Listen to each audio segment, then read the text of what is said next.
Obesity is an epidemic in America, and untreated obesity can lead to various health issues and even death. And joining me today to define obesity and explain the various options for folks, including surgery, is Dr. Nathan Allison. He's a bariatric and general surgeon with Health First. This is Putting Your Health First, the podcast from Health First. I'm Scott Webb.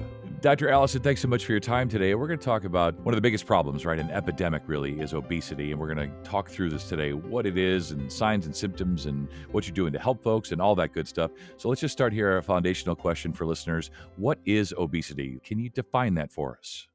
Obesity is a complex multifactorial disease process that affects multiple systems simultaneously. So really what it is it's excess fat storage throughout the human body that is causing it to both fibrose or scar and break down at the cellular level throughout the entire body. So everywhere there's fat in the body, that fat produces different hormones and mediators in your body, some of which are what we call pro-inflammatory mediators, things that make your body hurt, make your body age quicker, make your body scar more. And so if you have just a little bit of fat in your body, the amount of those mediating factors in your body or those hormones is really low. And so your body's ability to heal itself and kind of not scar and fibrose is minimal. But when you have a lot of that, you have breakdown at the cellular level throughout your whole body. When you have a significant excess of fat storage in your body,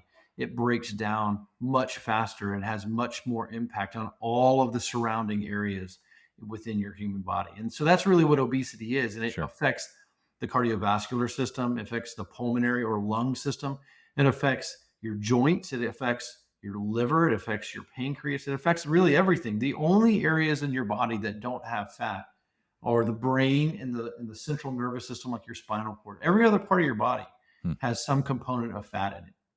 So that's the area of concern that we want to talk about. Sure. Yeah, and are there signs and symptoms per se of obesity? You talked about all these other things that obesity can exacerbate or cause, high blood pressure, diabetes, all those, the sort of greatest hits, if you will. Are there signs and symptoms though?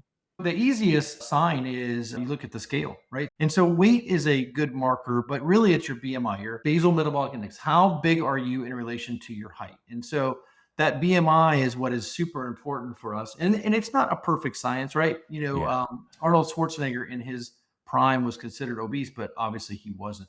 But when you look at your weight over your height, that really is a good judge. And that's your first sign is your weight is going up, your height's not going up, right? So you know that your weight is going to be a problem. But the symptoms of obesity are actually also multifactorial. For example, you might eat less than everyone else in your family, but you're still gaining weight. So that's a problem that people recognize early. You're more sluggish and you're more lethargic because you're carrying extra amounts of weight. Your knees, your hips, your back, those things hurt because you're carrying more weight. You go to the doctor and they say, hey, your blood pressure is going up, or they do some blood work and they say, hey, your sugars are a little elevated. Those are all of the manifestations of obesity. But the first thing that you'll notice is, my pants don't feel like they should, or the weight is going up and I'm not trying to gain weight.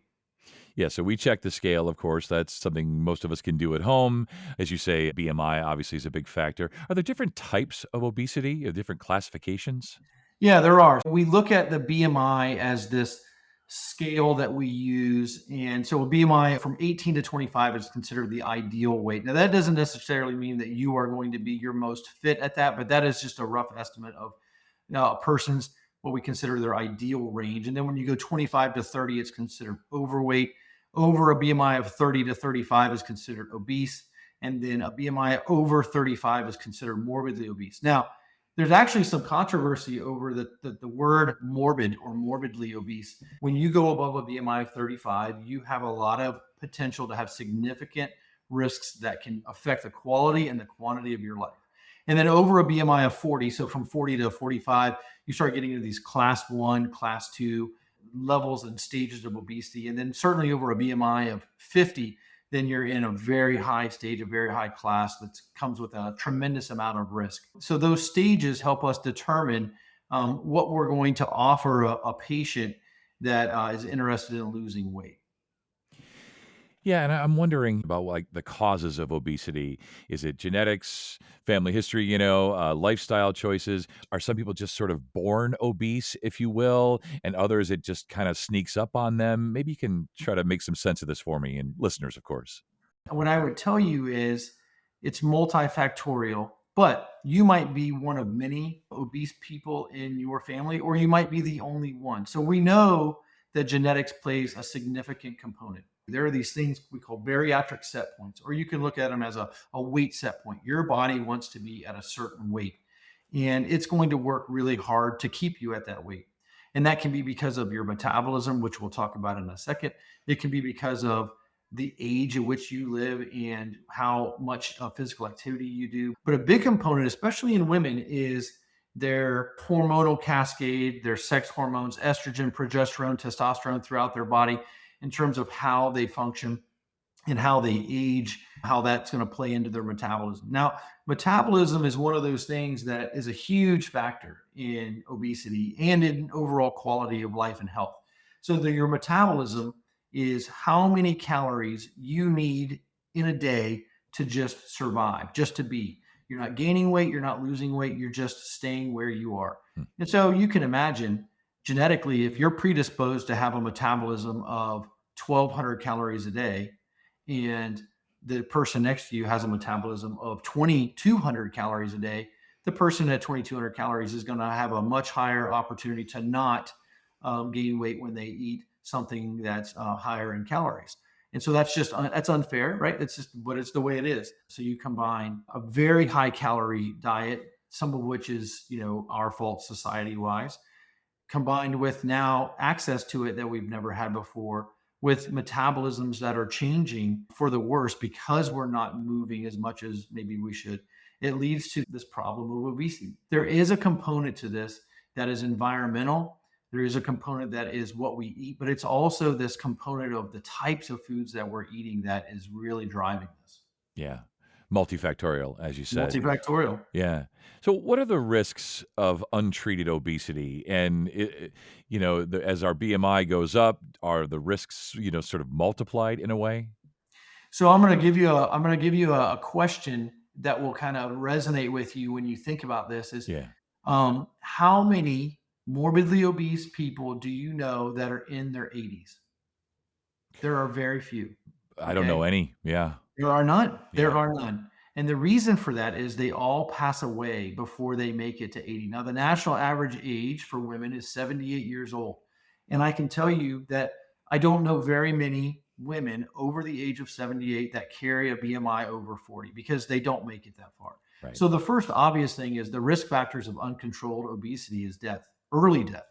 And so you can see that when you look at BMI over time, once you get above the inflection point of a BMI of 35, the chances of you dying from anything, pneumonia, flu, COVID was a big deal, right? That kind of opened everyone's eyes to, Yeah. oh man, I really got to watch what I'm doing because, Bob down the street passed away and he was just as big as I was. Those things are huge. And so the most obvious thing is the idea that you're not going to live as long of a productive life. So the quantity of life goes down dramatically as your BMI goes up. The other thing that's important is the quality of your life. Okay. So, you might make it to 65 or 70, but the last 5 or 10 years of your life weren't all of that good. Yeah. You had heart issues. You may or may not have had cardiovascular problems that resulted in stents or heart attack or congestive heart failure, which really limits your ability to go and do the things that you want to do. My dad recently retired and he says to me, the golden years aren't so golden anymore, so because you can't do the things that you want to do, your hips, your knees, your back, those things all become a problem. And now you're getting a total joint at age 60 or 65 because of your weight or because of a combination of your weight and your lifestyle. Yeah. Those things make your quality of life also decrease. Parents that are obese, there's a 67% chance that they're going to pass that obesity, not in terms of genetically, but just in terms of their children having obesity when they are an adult as well. So that's a huge number. So we Right. really try to focus on the parents because that's going to last into the children. And then if you look at the grandparents can't play with the grandkids like they used to because they're dealing with it now. So, it's a cascade of events that happens once you get into the obesity level. Yeah, and you mentioned metabolism earlier. Some people can eat more than others and it doesn't affect them. They don't gain weight. Is that basically why some folks, some obese individuals struggle to lose weight? Or why some of us, like I have family members who eat next to nothing, but they weigh probably too much. Their BMI is probably too high. Is that it? Is it just metabolism?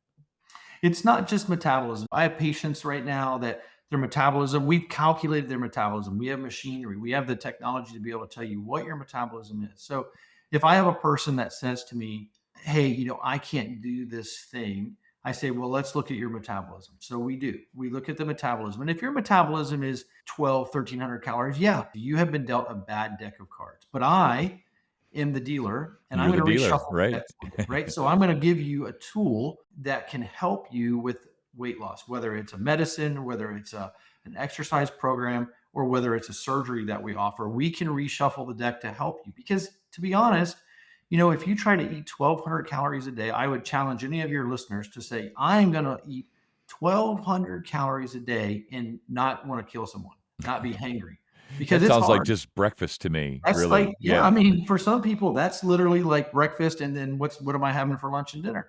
So, that's a really difficult thing. But you also have to work the body, right? You can't just rely 100% on nutrition. So, what I tell people is a 3-to-1 rule, right? So, if you are going to do this thing, I use the analogy of working out for your heart. For every minute that you're going to do cardio, I want you to do 3 minutes of weight training, muscle building, this and that. Because for every pound that you're going to lose from your working out, you're going to lose 3 pounds from your diet. So you really have to exercise and you really have to eat well, because to eat 1,200 calories a day isn't really a long term thing unless you've had weight loss surgery. So you have to get your metabolism up, and that means you got to start moving and burning calories, and things like Fitbits and your Apple iPhone watches and all these Mhm. different things. Those things are really good at kind of telling you how active you are. Yeah, I don't know about you, but I go to the gym and I'll like run on the treadmill for 22 miles and it says I burned like 150 calories. That's like one scoop of pudding. You're Right. like, well, that didn't seem fair. Right. So Doesn't seem worth it? I think we think that we're really working really hard, but we're really not. And so we've got to keep ourselves honest and accountable for what we're doing so we can kind of keep an eye on our metabolic rate. I want to get to the options for treating obesity, be they surgical, non surgical. My mom had weight loss surgery, the bariatric surgery, a few years ago, and we still tease her because, she can only eat a very small amount of food. But want to have you go through that for folks, surgical and non surgical. Yeah, so we'll start with non-surgical, the good old-fashioned diet and exercise, right? So watching what you eat and exercising, that's tried and true. And no matter which direction you go, that is always going to be a staple of weight loss, right? So that doesn't go away. A lot of folks think that, oh, well, if I have weight loss surgery, I don't have to do that diet and exercise stuff. That's actually completely false. You can't do anything without diet and exercise. So we try to instill, proper eating habits and the density. Again, it goes back to the density of food, like how many calories food have in them. There's a lot of weight loss clinics, kind of throughout the United States, and they're going to offer you anything from appetite suppression to perhaps some of the more trendier medications that are out now. And those medications are designed to kind of help you do one of several things, right? You Mhm. can either not feel hungry or get full quickly, or slow the process upon which you eat and digest food. All of those things ultimately will end in you losing weight. Now, some of these medicines are not very effective at all, and they have lots of risk factors and side effects. And so, Yeah, that you have to look at, is the juice worth the squeeze? But some of the newer medicines coming out, the GLP medications, these medications work by slowing the speed at which your food digests and your stomach empties. And so it gives you this sense of fullness. You don't feel as hungry. And some of my patients have actually said that that drive that I need to eat and I'm always thinking about food is gone, right? So that's a pretty powerful thing. And there are medicines that are coming out that haven't hit the market yet that are going to continue this revolution in weight loss medication. sure. So, the most tried and true program out there in America based on evidence based medicine is actually Weight Watchers. Okay. And Weight Watchers is the best program we have in America. And it doesn't include medication. It's just, their point system and how they eat and some of the foods in which they sell you. And you can expect to have long-term 5% weight loss. That is an evidence-based medicine. You can look it up. But Hmm. when you talk to people and you go to the introductory class and you're going to lose 20 pounds and maybe 30 pounds, but then they don't keep it off, right? So you have to look at the long-term thing. So 5%. Some of the newer medications are in the 7 to 10% range. We don't have long-term data because they haven't been out that long, but you're seeing 20, 25% weight loss, sometimes almost 30% weight loss, which is Wow. tremendous Yeah. for just having a medication as opposed to a surgery. Hmm. And then you look at surgical arms, right? So if a person decides, if I'm 30 pounds overweight, I don't need surgery, right? That's an overkill. If I'm 40, 50 pounds overweight, I'm going to work hard, maybe a medication, try to drive my weight down. We're talking about the BMIs over 35 with comorbidities, hypertension, diabetes, or we're talking about a BMI over 40 because now we know statistically you need a really big gun. And then when we talk about those things, we need more horsepower to drive the weight down. Then you're looking at things like the sleeve gastrectomy, the gastric bypass, and then there's also a surgery out there called the duodenal switch, which can really drive weight tremendously. So in our hands, our sleeve gastrectomy will lose about 72% of the extra weight you're carrying. So if a person comes to me and they're 100 pounds overweight, they're going to lose 72 pounds. That's pretty darn good. Yeah. That's much higher than the medications out there. And then the same thing with the bypass. They're going to lose about 83 pounds with the bypass.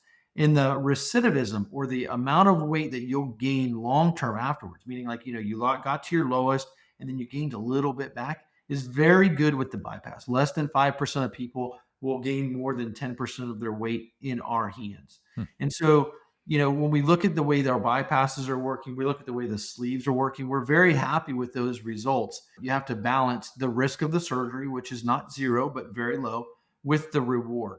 And so that's the conversation that we try to have with folks when we talk about the spectrum of what you can do for a weight loss patient. Sure.